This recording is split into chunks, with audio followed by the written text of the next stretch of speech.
ধৃতৰাষ্ট্ৰৰ পুত্ৰ দুৰ্যোধন হস্তিনাপুৰৰ ৰজা হ'ল আৰু পাণ্ডুপুত্ৰ যুধিষ্ঠিৰে সৰু ৰাজ্য এখন ইন্দ্ৰপ্ৰস্থৰ ৰজা হ'ল কিয় দুৰ্যোধনেতো নিজৰ ৰাজ্যখন চলাই থাকিলে হয় দুৰ্যোধনে কি চিন্তা কৰিলেগে যে ইন্দ্ৰপ্ৰস্থ মোক লাগে কিন্তু হিচাপ মতে পাণ্ডু আৰু ধৃতৰাষ্ট্ৰৰ ভাই ককাই নহয় জানো তে তেওঁৰ কি হ'ল লোভ সম্বৰণ নহ'ল দুৰ্যোধনে মামায়েক শকুনিৰ লগত লগ লাগি মোমায়েকৰ লগত লগ লাগি কি কৰিলেগে যে এই পঞ্চপাণ্ডৱে শাসন কৰি থকা ইন্দ্ৰপ্ৰস্থখনো মোক লাগে তাৰ কাৰণে কি পাতিলে তেওঁ অনৈতিক পাশা খেল পাতিলে জুৱা খেল পাতিলে আৰু সেই পাশা খেলত পৰাস্ত কৰি কৌশলেৰে পঞ্চপাণ্ডৱক বনত পঠালে তাত থৈও অশান্তি যদি বনত থাকোঁতে তেওঁলোকক ধৰা পেলাব পাৰোঁ পাৰিলে হত্যাই কৰিব খোজোঁ শেষত কি কৰিলে যে যুদ্ধ কৰি মই এওঁলোকক হত্যা কৰি মই নিষ্কণ্ঠ কিন্তু পাৰিলে জানো পাণ্ডৱক হত্যা কৰিবলৈকে গৈ 100 কৌৰৱ সমুলঞ্চ নাশ হৈ গ'ল পাণ্ডৱৰ এটাও নমৰিল হয়নে একেই কথা নহয় জানো কাৰণ দুৰ্যোধনৰ মৃত্যু হ'লে যুধিষ্ঠিৰ ভীমৰ্জন নকুল সমানে অখোজ কাটিব লাগে একে ভাতৃৰ ভিতৰত নহয় জানো ঠিক তেনেদৰে আজি ৰাছিয়াই ইউক্ৰেইনক আক্ৰমণ কৰিছে একেই ভাষা কয় ইউক্ৰেইনৰ যি ভাষা ৰাছিয়াও সেই ভাষা এসময়ত ইউক্ৰেইনখন ৰাছিয়াৰে অংশ আছিল নাছিল জানো আমাৰ চুবুৰীয়া দেশ পাকিস্তান আৰু বাংলাদেশ আমাৰে অংশ নহয় জানো প্ৰাচীন যিখন ভাৰতবৰ্ষৰ মানচিত্ৰ তাত অংগ বংগ কলিংগ মদ্ৰ ৰাষ্ট্ৰ এইবিলাকৰ ভিতৰত আমাৰ এই বৰ্তমান পাকিস্তান আফগানিস্তান পৰ্যন্ত এয়া কি আফগানিস্তান আমাৰ শকুনিৰ ৰাজ্য শকুনিৰ বাপেকৰ নাম বা গান্ধাৰীৰ বাপেকৰ নাম সুবল সেই সুবলৰ ৰাজ্য আফগানিস্তানখন আমাৰ ভাৰতবৰ্ষৰ ভিতৰে আজি আমাৰ চিৰবৈৰী নহয় জানো একেই মানুহ নহয় জানো বাংলাদেশখনক ভাৰতেই স্বাধীনতা দিয়া নাই জানো এতিয়া বাংলাদেশে একো যুদ্ধৰ ঘোষণা কৰা নাই জানো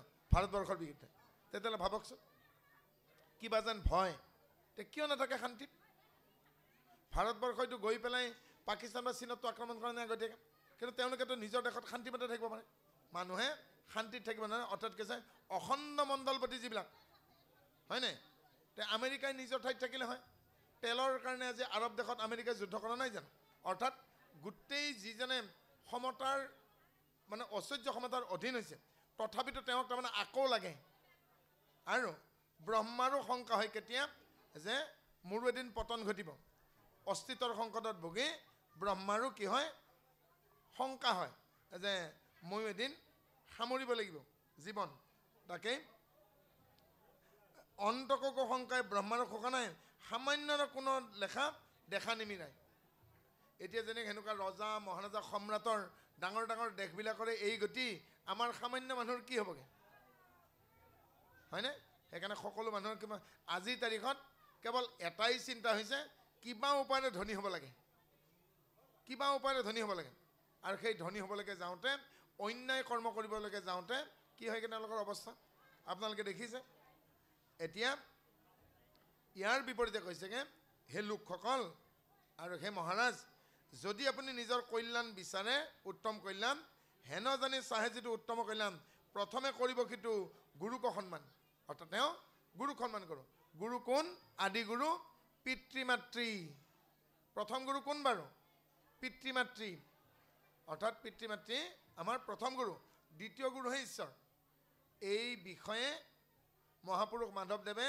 আমাক 131 নম্বৰ আৰু 132 নম্বৰ ঘোষা লিখিছে আপোনালোকে ঘোষা পুথিখন মেলি পেলাই চাব চকুৰি 11 চকুৰি 12 চকুৰি 11ত লিখিছে তুমি ভক্ত কল্প তৰু বাহিৰে ভিতৰে গুৰু মোৰ কথা নহয় নাই মহাপুৰুষ শংকৰদেৱৰ প্ৰপন্ন খিছে মাধৱদেৱৰ কথা কি বুলি লিখিলে তুমি ভক্ত কল্প তৰু বাহিৰে ভিতৰে গুৰু এইখিনি বুজিলেই হ'ব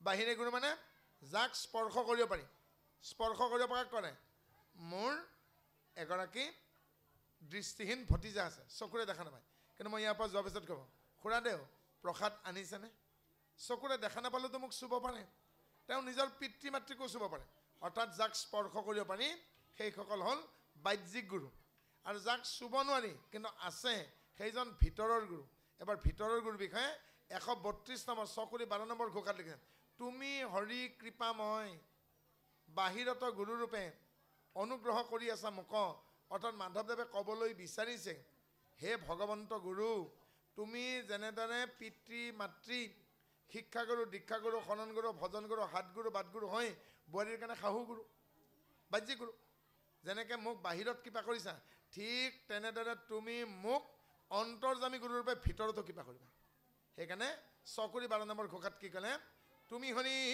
কৃপাময় বাহিৰত গুৰুৰূপে অনুগ্ৰহ কৰি আছা মোক অন্তৰ্যামী গুৰুৰূপে ও তাকে সত্য কৰা মোৰ এই তজু নামে সদাৰতি কম তুমি মোক যেনেকৈ বাহিৰত কিবা কৰিছা পিতৃ হিচাপে মাতৃ হিচাপে শিক্ষাগুৰু হিচাপে দীক্ষাগুৰু শৰণগুৰু হিচাপে ভজনগুৰু হিচাপে হয়নে হাতগুৰু হিচাপে বাটগুৰু হিচাপে মোৰ মাৰ্গদৰ্শক হৈছে তুমি মোক ভিতৰতো কৃপা কৰিবা কোন ভিতৰজন এইবাৰ তাৰ পিছৰ ঘোষাটো চাওক 133 নম্বৰ ঘোষাটো চাওক হে কৃষ্ণ হে বাসুদেৱ দৈৱকী নন্দন হৰি নমো নন্দ গোপৰ কুমাৰ কৃপাময় শ্ৰী গোবিন্দ তজুপদয় অৰবিন্দ হে কৰোঁ মই লক্ষ্য নমস্কাৰ সেইজনে ভিতৰৰ গুৰু সেইজনকে ভিতৰত আমি কি বুলি অন্তৰ্যামী আনিছোঁ হে কৃষ্ণ হে বাসুদেৱ কৃষ্ণ বাসুদেৱ বুলি কয় কাৰণ বসুদেৱৰ পুত্ৰৰ কাৰণে বাসুদেৱ বুলি কয় দৈৱকীৰ পুত্ৰৰ কাৰণে দৈৱকী নন্দন বুলি কয় যশোদাই ডাঙৰ দীঘল কৈছে যশোদানন্দন নন্দই তুলি তালি ডাঙৰ কৈছিলে নন্দনন্দন যদু বংশৰ কাৰণে যদুনন্দন যাদৱ যদুমণি আৰু কিনো কৃষ্ণ কৃষ্ণ মানেনো কি কৃষ মানে কৰ্ষণ কৰা স্নিক মানে আনন্দ যাৰ নাম ল'লে যাৰ গীত গালে যাৰ গীতত নৃত্য কৰিলে যাক ভাবিলে যাৰ ওচৰত খনন ল'লে যাক ভজনা কৰিলে যাক ধ্যান কৰিলে যাক ৰমণ কৰিলে যাক স্মৰণ কৰিলে যাৰ কথা পাঠ কৰিলে যাক ব্যাখ্যা কৰিলে যাৰ কথা শুনিলে যাক মনন কৰিলে বহু কথা আছে কেৱল আনন্দ প্ৰাপ্তি হয় সেইজনে কৃষ্ণ আমনি লাগে নেকি কেতিয়াও নালাগে যাৰ কথা শুনিলে কেতিয়াও আমনি নালাগে যিজন আনন্দৰ উৎস সেইজনেই কৃষ্ণ দেই গতিকে সেইজনেই ভিতৰৰ আৰু তেওঁক কি বুলি কয় আন এটা নাম হ'ল ঋষিকেশ সংস্কৃতৰ ঋষিকেশ বুলি কয় অসমীয়াত ঋষিকেশ ঋষিকেশ মানে হ'ল আত্মাৰ অধিকাৰী আমি সকলো এটা এটা আত্মাহে আৰু এই আত্মাৰ অধিকাৰী হ'ল ঋষিকেশ তেওঁকে অন্তৰ্যামী বুলিও কোৱা হয় আৰু তাকে কৈছে অৰ্থাৎ প্ৰথমতে গুৰু ভজিব পুণ্য শ্লোক প্ৰাতঃস্মৰণীয় পিতৃ মাতৃক দেৱতা বুলি ভাবিব পিতৃ মাতৃক যিয়ে প্ৰাতঃস্মৰণীয় পুণ্য শ্লোক পিতৃ মাতৃক যে প্ৰেতাত্মা বুলি ভাবে তেওঁ একশৰণত নাই আকৌ কৈছোঁ প্ৰাতঃস্মৰণীয় পুণ্য শ্লোক পিতৃ মাতৃ যাৰ জৰিয়তে আমি এই বিনন্দীয়া পৃথিৱীখন দেখা পাইছোঁ বা আহিছোঁ সেই পিতৃ মাতৃক যদি কোনোবাই প্ৰেতাত্মা বুলি ভাবে তেওঁ একশৰণত নাই আমি কোৱা নাই সেয়া বেদত কৈছে কি বুলি কৈছে পিতৃং জান্তি প্ৰেতাহা প্ৰেতৰ লগতে ফুৰিবা পূজা খাই বছৰে বছৰে পুত্ৰ কন্যাই পিণ্ড দি যায় আউৰ শত কোটি জন্মে তাৰ গতি নাই তাৰ পিছৰ সিদ্ধান্ত কি দিছে উপনিষদে পিতৃ দেৱভৱ মাতৃ দেৱভৱ অতিথি দেৱভৱ আচাৰ্য দেৱ পিতৃ মাতৃ অতিথি আচাৰ্য এই চাৰিগৰাকী দেৱতা আৰু এই দেৱতা কেইগৰাকীক যদি কোনোবাই প্ৰেতাত্মাৰ লগত তুলনা কৰে তেওঁৰ নৰকতো ঠাই নাই সেয়েহে আমাৰ শংকৰীয়া বুলি কোনো কথা নাই একশৰণ হৰিনাম ধৰ্মত তেওঁলোকে শংকৰদেৱ নহৈ পেলাই হৰিদেৱ বা দামোদৰদেৱৰ শিষ্য হ'ব পাৰে কিন্তু যদি তেওঁ একশৰণত আছে আচলতে তেওঁ পিতৃ মাতৃক প্ৰেতাত্মা বুলি জ্ঞান নকৰিব আৰু সেইকাৰণে কৈছে প্ৰথমে আদ্যগুৰু পিতৃ মাতৃক সেৱা তাৰপাছতে ভগৱন্তৰ সেৱা গতিকে যাৰ যাৰ ঘৰত যিসকলৰ ঘৰত এতিয়াও বৃদ্ধ পিতৃ মাতৃ আছে স্নান প্ৰক্ষালন কৰি দন্তদামন কৰি নৱ শুষ্ক পবিত্ৰ বস্ত্ৰ ধাৰণ কৰি প্ৰথমতেই আদ্যগুৰু পিতৃ মাতৃক সেৱা তাৰ পাছত যদি গুৰুগৃহ আছে থাকিবই লাগিব যদি আপোনালোকে একশৰণ হৰিনাম ধৰ্মৰ মানুহ আপোনালোকৰ ঘৰত লাগে খেৰ বাঁহৰেই হওক এখন টিঙেৰে হওক এটা গুৰু গৃহ থকাটো নিতান্তই বাঞ্ছনীয় ইয়াকে ক'লে যে ভকত হ'লেই নহ'ব যদি পণ্ডিত নহয় অৰ্থাৎ শংকৰদেৱ ভকতো আছিল পণ্ডিতো আছিল সেইকাৰণে এটা ভক্তি ৰত্নাকৰ লিখি থৈ গৈছে আৰু চকুৰি ভকতৰ মনৰ সংশয় ছেদন কৰি থৈ গৈছে শংকৰদেৱক যিদিনাখন ধোঁৱাহাটাত মাধৱদেৱে প্ৰথমবাৰৰ কাৰণে লগ পায় আৰু বৈনায়কৰ কথা মতে তেওঁ কি কৰিলেগৈ এচৰু তামোল পাণ আৰু কৰিকন্দা লৈ গৈছেগৈ। প্ৰথমতে শংকৰদেৱক সেৱা কৰিছে আৰু তৰ্কযুদ্ধ আৰম্ভ হৈ গ'ল। শংকৰদেৱ ক'ৰ পাইছে? মহেন্দ্ৰ কন্দলী টোলৰ আৰু মাধৱপুৰ ক'ৰ? আমাৰ ৰঙাজান উজিৰৰ টোল। ৰঙাজান উজিৰৰ টোল শাক্ত টোল আৰু মহেন্দ্ৰ কন্দলীৰ বৈষ্ণৱ টোল। বৈষ্ণৱ টোলৰ পণ্ডিত আৰু শাক্ত টোলৰ পণ্ডিত মাজত কাজিয়া লাগিল, তৰ্কযুদ্ধ হ'ল। শেষত তৰুমূল শ্লোকেৰে শংকৰদেৱে মাধৱদেৱক পৰাস্ত কৰিলে। মাধৱদেৱে আৰু এবাৰ সেৱা কৰিলে আৰু শেষত মাধৱদেৱক সুধিছে তোমাৰ পুৰুষ পৰিচয় দিয়া। তেতিয়া কৈছে মোৰ মাতৃৰ নাম মনোৰমা। তেতিয়া শংকৰদেৱে কি বুলি ক'লে? তোমাৰ মাতৃক মই বাইদেউ বুলি মাতোঁ, বাইদেউৰ সন্তান হ'লে মোৰ ভাগিন হয়, সম্পৰ্কত তুমি মোৰ ভাগিন হ'বা। তে এটা কথা কোৱাচোন মাধৱ ভাগিন বোলে কি? তুমি আজি ৰাতিপুৱাৰ পৰা এতিয়ালৈকে মোক 3 বাৰ সেৱা কৰিলা, কিয় 3 বাৰ সেৱা কৰিলা? তেতিয়া মাধৱ পুৰুষে শংকৰদেৱক কৈছে যে গুৰুজন আপুনি আমাৰ ভূঞা বংশৰ গুমস্তা। গুমস্তা মানে এটি বংশৰ প্ৰধান মানুহজন যিয়ে পৰিচালনা কৰে। সেই সময়ত শংকৰদেৱ ভূঞা বংশৰ পৰিচালক আছিল। বোলে দ্বিতীয়তে কিয় কৰিলা? বোলে আমাৰ মাজত বাদ হ'ল, তৰ্ক হ'ল আৰু 3 প্ৰহৰ তৰ্কৰ মূৰত আপুনি মোক পৰাস্ত কৰিলে তৰুমূল শ্লোকেৰে। আৰু পৰাস্ত হোৱাজনে বিজয়ীজনে আৰু জয়ীজনৰ চৰণত আশ্ৰয় ল'ব লাগে। আৰু গতিকে মই দ্বিতীয়বাৰ সেৱা কৰিলোঁ। বোলে তৃতীয়বাৰ কিয় সেৱা কৰিলোঁ?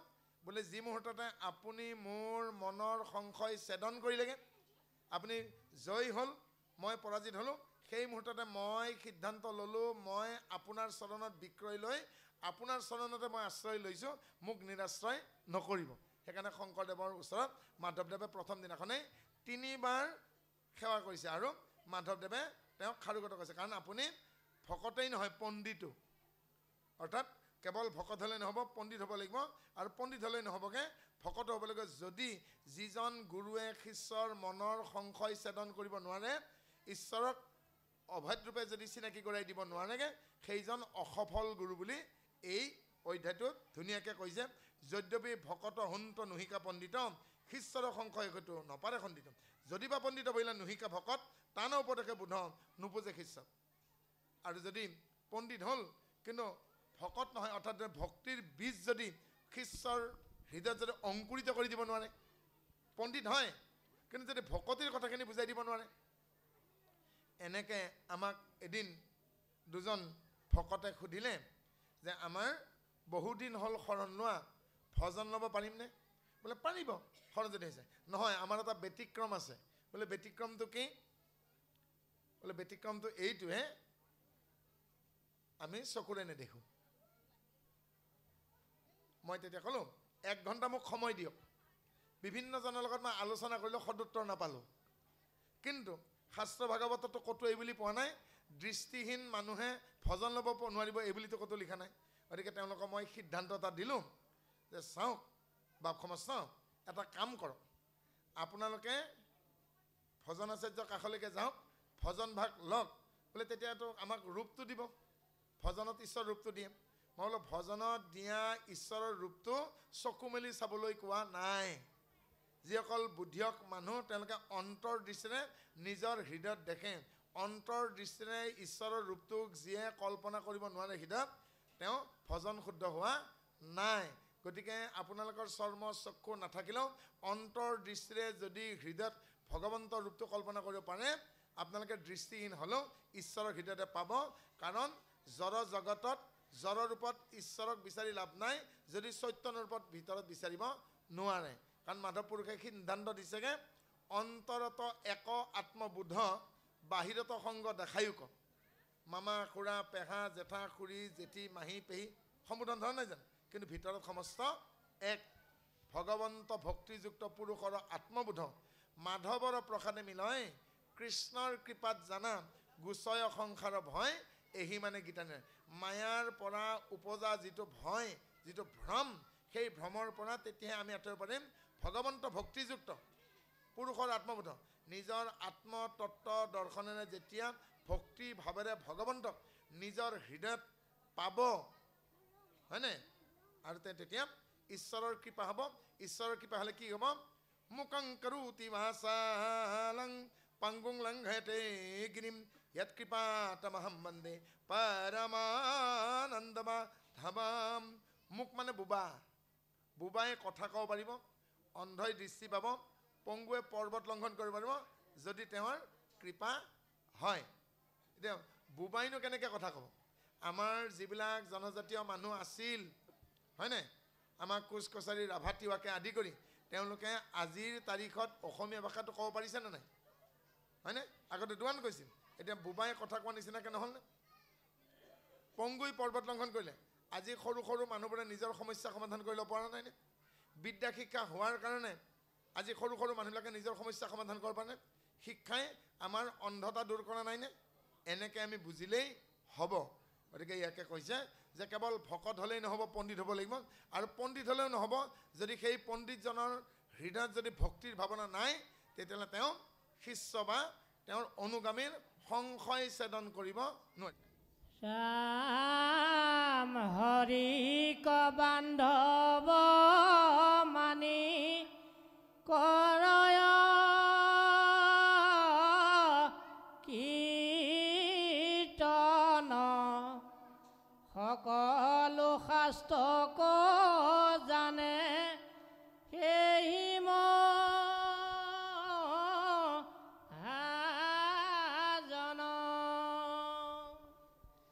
ৰাম বিশিষ্ট গুৰু কয়ক পতে সেৱা কৰি, মানিবেক এন্তে আত্মা এন্তে মহাহৰি। হেনয় বিনয় কৰি গুৰুৰ চৰণে, ভাগৱত ধৰ্ম শিকি বেক এক মনে। ৰামজী ধৰ্মত তুষ্ট হৈয়া, প্ৰভু ভগৱন্ত নিজ ভকতত আপোনাকে দান দেন্ত। বিশিষ্ট গুৰুৰ পৰা আত্মসম্পৰ্কে জানিবৰ কাৰণে দ্বিতীয়তে কৈছে, আমাক কি বুলি কৈছে? হৰিক বান্ধৱ মানি কৰয় কীৰ্তন, সকলো শাস্ত্ৰক জানে সেহি মহাজন। এতিয়া কেনেকৈ সকলো শাস্ত্ৰ তেওঁ পাৰংগত হ'ব, অৰ্থাৎ দক্ষতা কেনেকৈ অৰ্জন কৰিব তেওঁ বুলি কৈছে? হৰিক বান্ধৱ মানি কৰয় কীৰ্তন। হৰিক কেনেকৈ বান্ধৱ মানিব? যেতিয়া সৎগুৰু ভজিব, সৎগুৰুৱে দেখুৱাই দিব আকৌ দুজনা। কি বুলি দেখাব? বামে আছে আপোন গুৰু উপদেশ দাতা, দাহিনে তুমি নিজ গুৰু পৰমাত্মা। আমাৰ হৃদয়খনক দুফাল কৰি দেখুৱাব যদি সৎগুৰু হয়। কি বুলি দেখুৱাব? বামে আছে আপোন গুৰু উপদেশ দাতা, দাহিনে তুমি নিজ গুৰু পৰমাত্মা। যেতিয়া একান্ত চিত্তে ঈশ্বৰক ভজিব, কায় বাক্যমনখিনি অৰ্পণ কৰি দিবগৈ, কায়ৰ ধৰ্ম, বাক্যৰ ধৰ্ম, মনৰ ধৰ্ম এইখিনি যেতিয়া তেওঁ বুজি পাবগৈ, আৰু তেতিয়া তেওঁ কি হ'বগৈ? হৰিক বান্ধৱী মানি কৰয় কীৰ্তন। কীৰ্তন শব্দটো ভাঙকচোন, কি পাব? কৃত যোগ অন। কৃত মানে কাৰ্য, কৃত মানে ক্ৰিয়া, অন মানে প্ৰয়োগ, অৰ্থাৎ নিষ্কাম কৰ্মত প্ৰয়োগ, সকাম কৰ্মত নিবৃত্ত। যেতিয়া নিষ্কাম কৰ্মত নিজকে প্ৰবৃত্ত কৰিব পাৰিব, সকাম কৰ্মৰ পৰা যেতিয়া আঁতৰাব পাৰিব, সেয়েহে কীৰ্তন, সেয়েহে প্ৰকৃত কীৰ্তন। অৰ্থাৎ এটি ৰোগৰ পৰা ভাল পাব লাগিলে আপুনি ডক্তৰে দিয়া ঔষধ খাব লাগিব, পথ্য খাব লাগিব, আৰু অপথ্য অখাদ্য এৰিব লাগিব, নহয় জানো? গতিকে এই একশৰণ হৰিৰ নাম ধৰ্মলৈকে আহোঁতে আপুনি কি কৈছে? অখাদ্য নাখাম, অকথা নকম, অপৰ কৰ্ম নকৰিম, অবাটে নাযাম, এইবুলি তেওঁ প্ৰতিজ্ঞা কৰিছেনে? মই শ্ৰীমন্ত শংকৰদেৱ সংঘৰ নীতি আদৰ্শ মানি চলিবলৈকে বাধ্য, নহয় জানো? আৰু মই ধৰ্মমত বিশ্বাস কৰোঁ। কি বুলি যে সত্যৰ অপলাপ নকৰিম, অসত্য কথা নকম, অপকৰ্ম নকৰিম, ব্যভিচাৰ নকৰিম, অখাদ্য নাখাম, অবাটে নাযাম। কাৰণ তেওঁ শৰণলৈকে আহোঁতে এই প্ৰতিজ্ঞাখিনি কৈছে। যদি কৰাৰ পাছত আকৌ যদি অবাটে যায়, অকথা কয়, ব্যভিচাৰ কৰে, অপালাপ কৰে, অকৰ্ম কৰে, তাৰ পাছত শৰণ ৰক্ষা হ'ল জানো? তেওঁ কোনেও একো কৰিব নালাগে, তেওঁ নিজে নিজেই ভ্ৰষ্ট। গতিকে ভ্ৰষ্ট হ'লে তেওঁ মানে জন্মে জন্মৰ পৰা পাব কষ্ট, আৰু তেওঁৰ ভাগ্য সূৰ্য যাব অস্ত। যদি হয় কোনোবাজন ভ্ৰষ্ট, তেওঁৰ ভাগ্য শূন্য হ'ব, আৰু জন্মে জন্মান্ত তেওঁ যিমানখিনি পাপ পুণ্য আছিলেগে সকলোখিনি হ'ব নষ্ট। তেওঁ বৃথাই সকলো কৰ্মতে পাব কষ্ট, হয়নে নহয় কওক? গতিকে কি কৰিব কৈছে? হৰিক বান্ধৱ কেনেকৈ মানিব?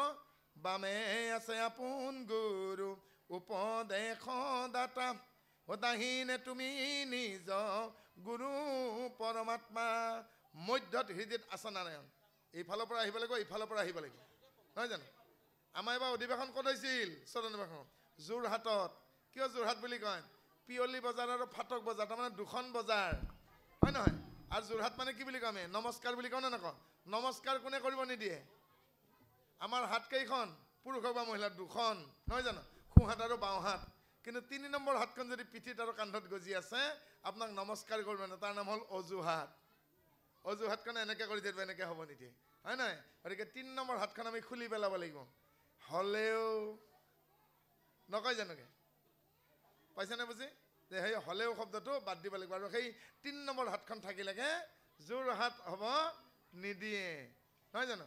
আৰু যোৰহাট নহ'লেগে কি হ'বগে? এতিয়া ৰাতিপুৱা মই এইখন সমাজত আহি পাওঁতে এঘৰ আলহী তাত গৈছোঁ, গৈ পেলাই 5 বছৰীয়া কণমানি ছোৱালী এজনী পাইছোঁ। অলপ পিছত আৰু এজনী ছোৱালী আহিলে, নাম সুধিছোঁ, সুধি পেলাই দুজনৰ হাতত 2টা চকলেট দিছোঁ, নামবিলাক সুধিছোঁগৈ, ইহঁত মোৰ লগত বন্ধু হৈ গ'ল। এতিয়া দেখা পাবগৈ, যেতিয়া মই যাবলৈ গ'লাম মোৰ কোলাত জাপ মাৰি উঠিব। কিন্তু বিদেশত থকা মোমায়েকক দেখি নাযাব পাৰে, কিন্তু মোৰ কোলাত জাপ মাৰি উঠিব। এতিয়া মই এই 53 বছৰীয়া মানুহটোৱে 48 বছৰীয়া সৰু ছোৱালী দুজনীৰ ওচৰত মই হালি দিওঁতে মোৰ সন্মানটো কমি গ'ল নেকি বা?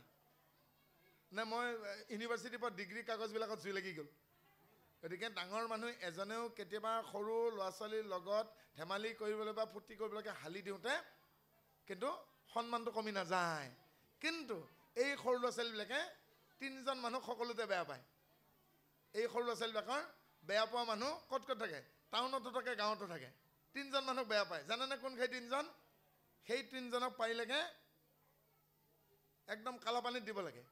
প্ৰথমজন হ'ল, মই মুখত নাম আনিবই বেয়া পাইছোঁ, সৰু সৰু ল'ৰা ছোৱালীক আজিকালি বেয়া কথা শিকাই দি ৰিল বনায়, হয়নে? টিভিত চাব, মোবাইলত চাব, সৰু সৰু ল'ৰা ছোৱালী পেণ্টাকুটাৰ লগত মুখৰ মাতত বেয়া কথা শিকাই দিয়ে। এইকেইজনকতো মইতো জেল নহয়, কিন্তু কালাপানীত পঠিয়াব লাগে পিটিছে দিয়ে। 2 নম্বৰজনে কি কৰেগৈ? সৰু সৰু ল'ৰা ছোৱালী স্কুলৰ পৰা অহাৰ সময়তকে পেণ্টটো আৰু ফ্ৰকটো তললৈকে টানি দিয়ে। ইহঁতকে সন্মান নাই নেকি? ইহঁতে যেতিয়া আমাৰ বয়স হ'ব তেতিয়াও সেইকেইজন মানুহ কিন্তু সন্মান নকৰিব, আৰু সেইকেইজন মানুহ কিন্তু মানে অশিক্ষিত নহয়, শিক্ষিত নহয়। আৰু 3 নম্বৰজনৰ আৰু দুৰাচাৰী, সেইজন মানুহকতো মই কেতিয়াও মানে মোক কোনোবাই ক'লে মই সন্মান কৰিব নোৱাৰোগে। কি কৰেগৈ তেওঁ? হয় গালত নহয় কাণখনত একদম ৰেডিঅ'ৰ ভলিউম দিয়া টিপি দিয়েগৈ, হয় নাই? দুখ পোৱাকৈ, মানে 2-3 দিনলৈকে বিষাই থাকে, কাণখনতো নুশুনা হৈ যাব পাৰেগৈ। হয় গাত চিকুটি দিব, নহয় কিবা কৰক। এই 3জন মানুহক গাঁৱতে বা টাউনত আমাৰ সৰু সৰু ল'ৰা ছোৱালীয়ে কেতিয়াও সন্মান নকৰে, হয় নাই? এতিয়া মই গাঁৱতো পাইছোঁ, টাউনতো পাইছোঁ। আৰু এইবিলাক মানুহৰ ওচৰলৈকে সৰু সৰু ল'ৰা ছোৱালীক মাক বাপেকে যাতে যাব নিদিয়ে, আৰু সেইবিলাক মানুহৰ কাৰণে কি হয়গৈ? ডাঙৰ ডাঙৰ কাজিয়াও হৈ গৈছে টাউন চহৰত, হয় নাই? শেষত গৈ পেলাই যাতে সৰু ল'ৰা ছোৱালীক এৰি দিবলৈ, কিন্তু এৰি দিলে হ'ব যদি আজি সেই সেনেকুৱাকৈ কৰোঁতে যদি সৰু ছোৱালীজনী যদি কাণখন কলা হৈ যায়, হয়নে? গতিকে এটাই কথা মই কওঁ, ধেমালি কেতিয়াও অত্যাচাৰ হ'ব নালাগে।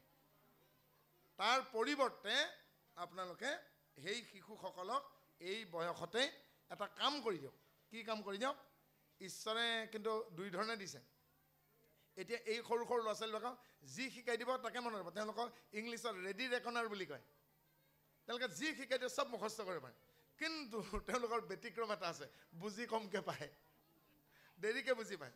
এতিয়া আপোনালোকৰ গণ্ডগোলটো ক'ত? আপোনালোকৰ এতিয়া বুজি পায় কিন্তু মনত ৰাখিব নোৱাৰে। অৰ্থাৎ সৰুতে মুখস্থ শক্তিটো বেছি থাকে কিন্তু বুজি কমকৈ পায়, হয় নাই? কিন্তু ডাঙৰ হ'লে বুজি পায়গৈ, বুজি পাইছোঁ কিন্তু মনত নাথাকে, হয় নাই? গতিকে ভাল উপায়টো কি? সৰুতে ভাল ভাল কথাবিলাক মনত মুখস্থ কৰাই দিয়ক, পিছত বুজি থাকিব, হয় নহয়? পিছত বুজি থাকিব, তেতিয়া নহয়, হয় নাই? সেইকাৰণে ৰাতিপুৱা কি ঘোষা গাব বৰগীত গাব, দুপৰীয়া কি বৰগীত গাব, গধূলি কি বৰগীত গাব, এতিয়াই শিকাই দিয়কচোন। কাৰণ যেতিয়ালৈকে বুজিব তেতিয়ালৈকে তেওঁলোকে মুখস্থ কৰিব নোৱাৰে, ৰাগটো নহ'ব। আৰু বহুতে আকৌ ৰাগ নোহোৱাকৈ বৰগীতটো গাই দিয়ে। ৰাগ নোহোৱাকৈ বোৱা বৰগীত আৰু ক বন্ধ একে নহয় জানো? মূৰটোৱেই যদি নাথাকিলগৈ, হয়নে? গতিকে কাক কি ব্যৱহাৰ কৰিব, কোনটো ঘোষা কেতিয়া গাব, আলহীজন আহিলে কি বুলি গাব, বিদায় পৰত কি গাবগৈ, আৰু যদি এতিয়াই নিশিকে এই এখেতসকলৰ বয়সতো গণ্ডগোল কৰা দেখিছোঁ। আজিকালি ৰেডিমেড হৈ গৈছে, তাৰমানে আলহী বিদায় সময়ত কি গাব বলি নিগততি, আৰু লগে লগে ভকতে কি গাই দিব বোলে কৃপাৰ সাগৰ দৈৱ কিনান, গায় নে নাগায়গৈ? কিন্তু ভাবকচোন, মূৰৰ বিষে পেটৰ বিষে একে হ'ল নেকি? গৃহস্থই কি গালেগৈ বলি নিগততি, আপোনাকতো একদম এই মানে চাঙত একদম সপ্তবৈকুণ্ঠত উঠাই দিলে, মানে গৃহতে থাকে দখিলো জান, আপুনি কিন্তু বৈকুণ্ঠ থকা যেন হয় জানো? কিন্তু গাব লাগিছিল কি, হয়নে? বেলেগ এটা এভাগে গাব লাগিছিল, হয়নে? কোনবা গাব লাগিছিল? নহো জানাই আমি চাৰি জাতি ও চাৰি আশ্ৰমী ও নোহোৱাতি হে নহো দান ধৰ্ম তপব্ৰত তীৰ্থগা আমি ও কিন্তু পূৰ্ণানন্দ সমুদ্ৰৰ ও গোপী ভটা পদ কমলৰ হে দাসৰো দাস টান না ভৈনয়া আমি দাসহে, হয় ন? আমিতো বৈকুণ্ঠত নিজে নাথাকোঁ। গতিকে এই বুলি কওঁ, আজি গৃহাগত হোৱা ভকতকে ভগৱন্তৰ পাৰিষদ হেন জ্ঞান কৰি আলহী ভকতকে গৃহস্থই এভাগ শ্ৰদ্ধা জনাইছেগৈ। গতিকতে ভগৱন্ত সদয় হৈ কিবা যদি এখেতে আতিথি অপ্যায়ন কৰোঁতে কোনোবাখিনিত ছিদ্ৰ কৰিছে, ছিদ্ৰ নিষিদ্ধ হওক, বিঘিনি শূন্য হওক, আয়ুষৰ ঘৰত চিবিতি কৰি এনেদৰে নিষ্কাম নিষ্পক্ষ আৰুবাৰ সেৱা কৰোৱাৰ পাত্ৰ কৰি মনৰ সৎবাঞ্চিতখিনি পূৰণ কৰি ছিদ্ৰখণ্ডখনে সেৱাভাগ গ্ৰহণ কৰক। আৰু জন্মে জন্মৰে ভকত সংঘ, ইয়াৰ পিছত গাঁও কৃপাৰ সাগৰ দৈৱ কিনে নহয়, একদম ৰদ্দি মাৰা দাৱাই, হয় নহয়? গতিকে সৰুতে ল'ৰা ছোৱালীখিনিক শিকাই দিয়ক যে সেৱা কেনেকৈ কৰিব, আলহী আহিলে কি গাব, বিদায় পৰত কি গাবগৈ, আৰু তেতিয়া আপোনালোক ডাঙৰজন ঘৰত নাথাকিলেও সেই সৰু ল'ৰাটো বা সেই সৰু ছোৱালীজনীয়ে আপোনালোকে ডাঙৰে যি শিকাই দিছিল কি ক'বগৈ, বহকচোন দেই, অন্ততঃ পানী গিলাচ বা ঘটিটো বা গামোচাখনটো দিব, কওকচোন কি কাৰণে অহা হ'ল, আৰু নহ'লে কি ক'ব, দেউতা নাই। পাইছেনে বুজি? গতিকে সেই সৰু ল'ৰা ছোৱালীৰ আপোনালোকে ব্যৱহাৰতে গম পাব সেই ঘৰত ভকত হয়নে নহয়, সংস্কাৰ দিছেনে নাই,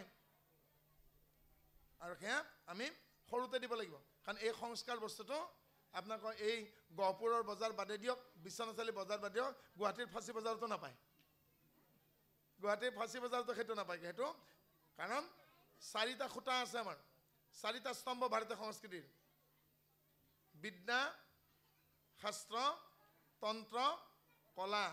বিদ্যা গুৰুৱে শিষ্যক প্ৰদান কৰে, শাস্ত্ৰ অধ্যয়নৰ বস্তু, তন্ত্ৰ অভ্যাসৰ বস্তু, কলা পিতৃ মাতৃয়ে সংস্কাৰ হিচাপে সন্তানক দিয়ে। আৰু এই আমাৰ ভাৰতীয় সংস্কৃতিৰ 4টা স্তম্ভ। আকৌ কৈছোঁ, বিদ্যা, শাস্ত্ৰ, তন্ত্ৰ, কলা।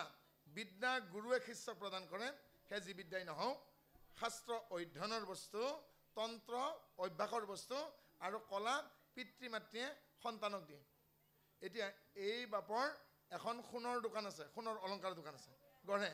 মোক যদি বাপে কয় মই 1 ঘণ্টা এই তাত যাওঁ, কাৰণ দিহিঙীয়া বাপৰ ঘৰত অলপ পাঠ আছে আজি দেই, মই নগ'লে নহ'বগৈ, আপুনি এই খাৰু আৰু বাউটি কিবাত বনাওকচোন, মই পাৰিম জানো? মই সেনেকৈ বহি থাকিব লাগিব, কাৰণ মই সোণৰ অলংকাৰ বহনা অভ্যাস নাই।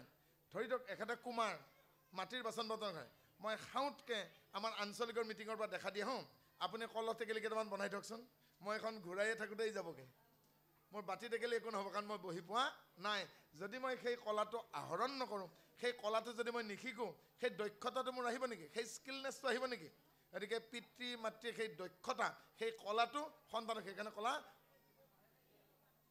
অভ্যাস কৰিব লাগিব, হয়নে? আৰু পিতৃ মাতৃয়ে দিব লাগিব। গতিকে বিদ্যা, শাস্ত্ৰ, তন্ত্ৰ, কলা ভাৰতীয় সনাতন সংস্কৃতিৰ 4টা স্তম্ভ, আৰু সেয়া আমি আমাৰ পিছৰ পুৰুষক দিব লাগিব। শংকৰদেৱৰ কীৰ্তনৰ 196 কীৰ্তনৰ এটা অধ্যায় কমি যোৱা নাই, কিন্তু মানে 3বাৰ আক্ৰমণ কৰিছে, মানে অসম 3বাৰ আক্ৰমণ কৰিছে, বহু সাঁচিপতীয়া পুথি কাটিলে, হয়নে? আৰু বহুত কিবা কিবি হৈ গ'ল। শংকৰদেৱৰ বৰগীতখিনি 12 কুৰি বৰগীত কমলা গায়নে তাক মানে ৰেৱাজ কৰিব নিদিয়ে, অনুশীলন কৰিব নিদিয়ে, বনপুৰা জুইত পুৰিলেগৈ। কিন্তু মাধৱদেৱে তাৰ আগতেই 1 কুৰি 16টা বৰগীত শিকিছিল। শিকি মাধৱদেৱে তাৰমানে নিজে জানো বুলি ক'ব খোজা নাই। কি কৰিলেগৈ, সৰু সৰু 10 বছৰীয়া 12 বছৰীয়া 7 বছৰীয়া 8 বছৰীয়া 1 কুৰি 16টা শিশুক 36টা বৰগীত শিকালে। শিকাই পেলাই 3 দিন পিছত মাধৱদেৱে শংকৰদেৱক কৈছে, গুৰুজনা আক্ষেপ নকৰিব, এওঁলোকে আপোনাৰ অলপ প্ৰসাদ খাইছিল, আজি কি প্ৰসাদ খাইছিল আপোনাক দেখুৱাব। মাধৱদেৱক শংকৰদেৱে কৈছে, 3 দিন আগতে খোৱা প্ৰসাদ এওঁলোকে কি উকালি দিব নেকি, শুনকচোন। আৰু তেতিয়া এটিকে শিশুৱে 36টি শিশুৱে দিন ৰাতি চেটভেট নোহোৱাকৈ 36টা বৰগীত গাই দিলে। যি বৰগীত জুইত পুৰি গ'ল, কিন্তু মাধৱদেৱে তেওঁলোকক কণ্ঠালগ্ন কৰি দিলে। অৰ্থাৎ শংকৰদেৱ মাধৱদেৱৰ কম্পিউটাৰ, লেপটপ, স্মাৰ্টফোন আছিল নেকি, অডিঅ' ৰেকৰ্ডাৰ আছিল নেকি, নাছিল। অৰ্থাৎ পুৰুষে পুৰুষক দিলে। মাধৱদেৱে সেই 36টা শিশুক 36টা বৰগীত নিশিকোৱাহেঁতেন সেই 36টা বৰগীত আমি নাপালোহেঁতেন, হয়নে? গতিকে পুৰুষে পুৰুষক দি যাব লাগিব। আৰু সেই বুদ্ধিৰে সেই আমি আকৌ কৈছোঁগৈ, আপোনাৰ খবৰ শিশুসকলক দিয়ক, হয়নে? আৰু তেতিয়া তেওঁলোকে সংস্কৃতি যেতিয়া পাবগৈ তেওঁলোকে ইমান ধনী হ'ব। সেইজনে ধনী, যাৰ ঘৰত সোমাই চুৰ ডকাইতে নিবলগীয়া একো নাই, তাতকৈও ধনী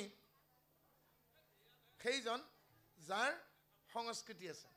এটি জাতি শিক্ষা, সাহিত্য, সংস্কৃতি, চাৰুকলা, কাৰুকলা, ভাস্কৰ্য, স্থাপত্য, নিদৰ্শন, গ্ৰন্থ প্ৰকাশন, ভাষা ইত্যাদিৰ বলত বিশ্ববিখ্যাত হয়। গতিকে অসমীয়া জাতিৰ চাৰুকলা, কাৰুকলা, ভাস্কৰ্যকলা, শিল্পকলা, স্থাপত্যকলা নাই জানো, ভাষা আছে, লিপি আছে, কি নাই? গতিকে অসমীয়া জাতিটো কিন্তু কোনোবা সৰু কথা এটাৰ কাৰণে মহান হোৱা নাই। গতিকে সেই জাতিৰ ঐতিহ্যখিনি, হেৰিটেজখিনি তেওঁলোকক দিয়ক, আপোনালোকে মহান হ'ব, তেওঁলোকৰো ভাল হ'ব। আৰু ইয়াৰ পাছত কৈছে, বিশিষ্ট গুৰুক অকপট সেৱা কৰি মানিবেক এন্তে এক আত্মা মহা হয়। আৰু বিশিষ্ট গুৰুৰ পৰা আত্মা কি বুজি ল'ব, হয়নে? আৰু নহ'লে শাস্ত্ৰগুৰু মুখামুখি কৰাই দিব। শাস্ত্ৰগুৰু মুখামুখি কৰাই গীতাখন দেখুৱাই দিয়ক। গীতাখন হ'ল আমাৰ সনাতন হিন্দু বৈষ্ণৱ মানুহবিলাকৰ কাৰণে জীৱন দৰ্শনৰ পাথেয়। অৰ্থাৎ আমাৰ ছায়েন্সত ক'ব হ'লে থিয়ৰী বুক, কাম কেনেকৈ কৰিম। আৰু ভাগৱতখন হ'ল প্ৰেক্টিকেল বুক। গতিকে তাত কি কৈছেগৈ, আত্মা কেনে, আত্মা অছেদ্য, অদাহ্য, অক্লেদ্য, অশিষ্য, চিৰসনাতন শাশ্বত আত্মা। নৈনং চিন্তন্তি সহস্ৰাণি, নৈনং দহৌকি পাপকহম, ন চৈনং ক্লেদান্ত বহুম, ন চ সুচতি মাৰুত। আত্মা কেনে, আত্মা এনে যাক অস্ত্ৰই নকাটে। আত্মা কেনে, আত্মা এনে যাক জুয়ে নদহে। আত্মা কেনে, বোলে আত্মা এনে যাক জলে ক্লেদাক্ত নকৰে। বোলে আত্মা কেনে, বোলে আত্মা এনে যাক বতাহ ধুমুহাই নুৰুৱায়। অৰ্থাৎ এক আষাৰত ক'ব গ'লে আত্মা অছেদ্য, অদাহ্য, অক্লেদ্য, অশিষ্য, চিৰসনাতন শাশ্বত আত্মা। আত্মাক কোনেও হত্যা কৰিব নোৱাৰে। আত্মা কাৰো হত্যাৰ কাৰণে দায়ী নহয়। আত্মাত পাপ পুণ্যৰ দ্বাৰা ই সংপৃক্ত নহয়। আত্মা সদায় অসংপৃক্ত।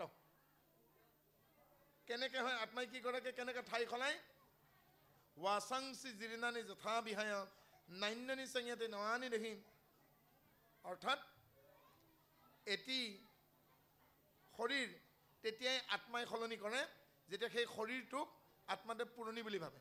যেনেদৰে পূজাই বিহুৱে আমাৰ মানুহে কি কৰেগৈ, নতুন বস্ত্ৰ পৰিধান কৰি পুৰণা বস্ত্ৰ পৰিত্যাগ কৰেগৈ, যেনেকৈ আত্মাই এটি শৰীৰক পুৰণি বুলি ভাবিলেগৈ সেই আত্মা পৰিত্যাগ কৰি এটা নতুন সজাত সোমাব।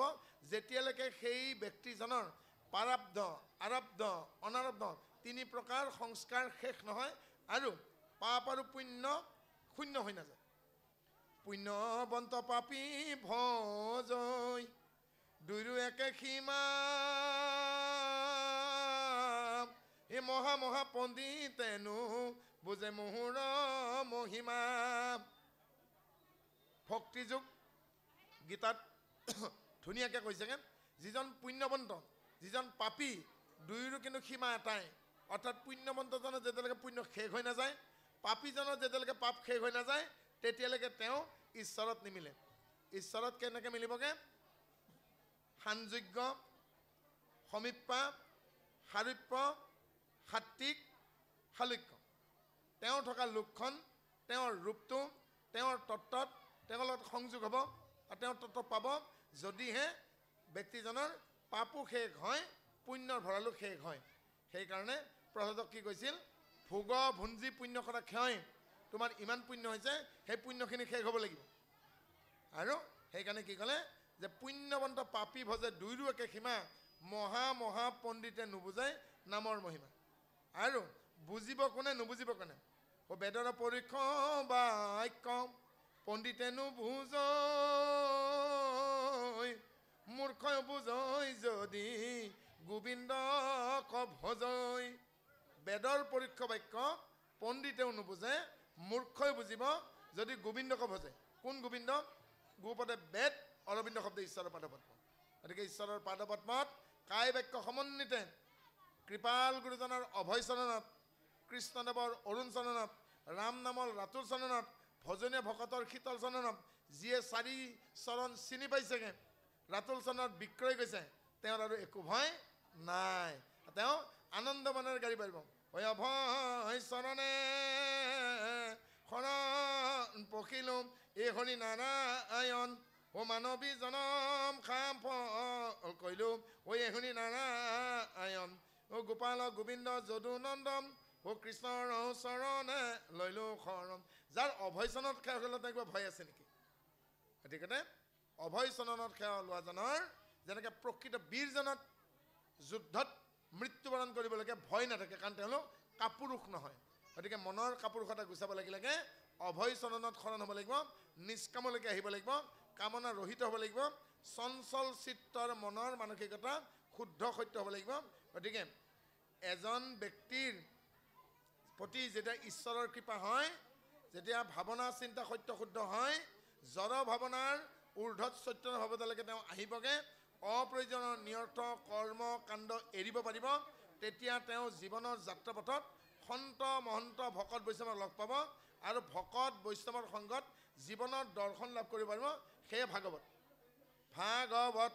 ভাৱনা চিন্তা সত্য শুদ্ধ হোৱাৰ পাছত জড় চেতনাৰ ঊৰ্ধত চৈতন্য চেতনাৰ ভাৱনালৈকে আহিলে নিৰৰ্থক অনৰ্থক কাৰ্য কলাপ পৰম্পৰা ইত্যাদি যেতিয়া তেওঁ বাদ দিব পাৰিব তেতিয়া জীৱনৰ যাত্ৰা পথত তেওঁ ভকত সংগ লগ পাব ভকতৰ সংগত জীৱনৰ দৰ্শনটো লাভ কৰিব সেই তত্ত্ব ভাগৱত উভতকে হওক ত ৱ গ ফা জীৱনৰ দৰ্শন বা তত্ত্ব তেতিয়াহে লাভ কৰিবলৈ সক্ষম হ'ব যদিহে তেওঁ সৌভাগ্য কমে জীৱনৰ পথত ভক্তক লগ পাব তেতিয়াহে লগ পাব যদিহে তেওঁ জড় ভাৱনাৰ ঊৰ্ধত চৈতন্য ভাৱনালৈকে তেতিয়াহে আহিব পাৰিব যদি তেওঁ ভাৱনা চিন্তা সত্য শুদ্ধ হয় এই ভাগৱত আৰু উভতাই দিলে তৱা গব কৃষ্ণ কিমতে ভকতি কৰিব তোমাত হৰি হৰি হৰি